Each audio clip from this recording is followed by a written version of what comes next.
வணக்கம். பரபரப்பு மீடியா செய்திகளுக்காக நான் நிரோஷன்.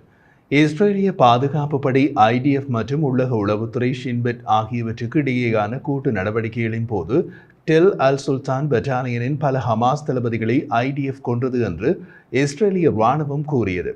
ஹமாஸின் டெல் அல் சுல்தான் பெட்டாலியனின் தளபதி மஹ்மூத் ஹம்தான் மற்றும் பெட்டாலியனை சேர்ந்த 3 கூடுதல் நிறுவன தளபதிகள் கொல்லப்பட்டதாக கூறப்படுகிறது.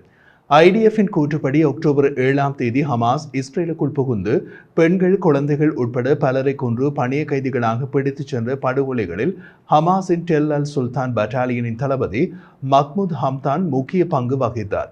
இவர் இஸ்ரேலுக்குள் அதிக எண்ணிக்கையிலான பொதுமக்களை கொன்றவர் என்று ஹமாஸ் ஆதரவாளர்களால் சமூக வலைதளங்களில் போற்றப்பட்டார்.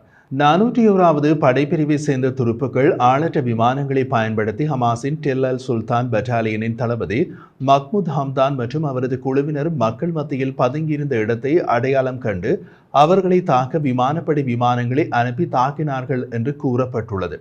IDF துருப்புக்கள் அந்த பகுதிக்குள் நுழைவதற்கு முன்பு ரஃபா படையணியின் இஸ்ரேலுக்கு எதிரான தாக்குதல் திட்டத்தை மஹ்மூத் ஹம்தான் முன்னெடுத்தார் என்று கூறப்படுகிறது.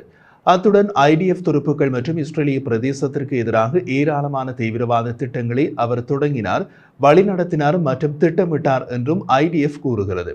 IDFின் கூற்றுப்படி இப்போது கொல்லப்பட்டவர் ஹமாஸுக்கு மிக முக்கியமானவர். அவர் இப்போது அகற்றப்பட்டுள்ளார்.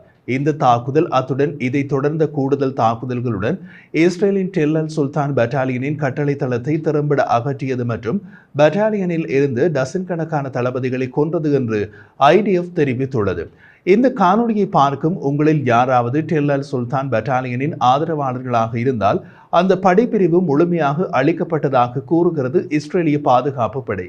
அக்டோபர் 7ஆம் தேதி ஹமாஸ் இஸ்ரேலுக்குள் தாக்குதல் நடத்தி காசாவுக்குள் போரை வரவேற்பதற்கு முன் ஹமாஸின் வெவ்வேறு துறை மற்றும் பிரிவுகளில் 447 தளபதிகள் இருந்தனர். அவர்களில் 80% ஹமாஸ் தொடங்கிய போரில் இஸ்ரேலிய இராணுவத்தால் அழிக்கப்பட்டுள்ளனர்.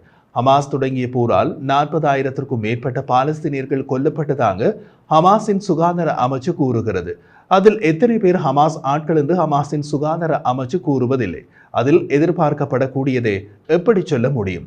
ஹமாஸின் தலைவராக வெளிநாட்டில் இருந்தவரும் காசாவின் பிரதான படை தளபதியாக இருந்தவரும் கொல்லப்பட்டுள்ளார்கள். IDF துருப்புக்கள் கூறிய போது ஹமாஸின் சில மூத்த தளபதிகள் சுரங்கப்பாதைகளில் தொடர்ந்து தங்கியிருக்க முடியாமல் அங்கிருந்து வெளிவருவதையும், மனிதாபிமான பகுதிகளில் இருந்து செயல்பட முயற்சிப்பதையும், பொதுமக்களின் தங்குமிடங்களில் மறைந்து கொள்ள முயற்சிப்பதையும் தாங்கள் அவதானித்ததாக இஸ்ரேலிய பாதுகாப்பு படையினர் கூறினார்கள்.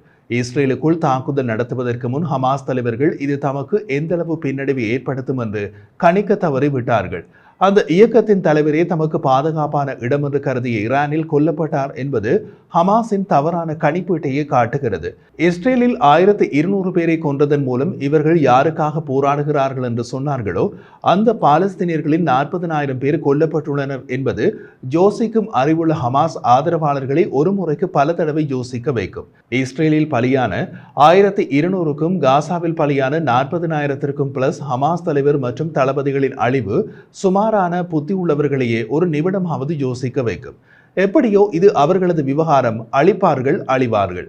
கான் யூனிஸில் இவர்கள் மீது நடத்தப்பட்ட தாக்குதல் இலக்கு மற்றும் துல்லியமானது என்று IDF மேலும் கூறியது. வடக்கு மற்றும் மத்திய காசா பகுதியில் எஞ்சியுள்ள பெட்டாலியன்களை புனரமைப்பது உட்பட அதன் வடக்கு படையணிகளை மீண்டும் கட்டியெழுப்ப ஹமாஸ் மேற்கொண்ட முயற்சியை IDF அடையாளம் கொண்டுள்ளதாக நேற்று தெரிவித்துள்ளது.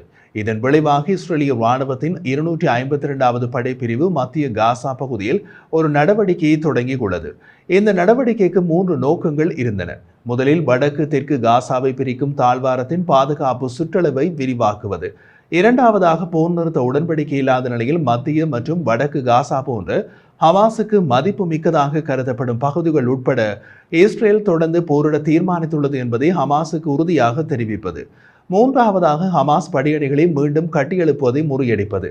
இவைதான் இஸ்ரேலிய பாதுகாப்பு படைகளின் இன்றைய நோக்கங்கள்.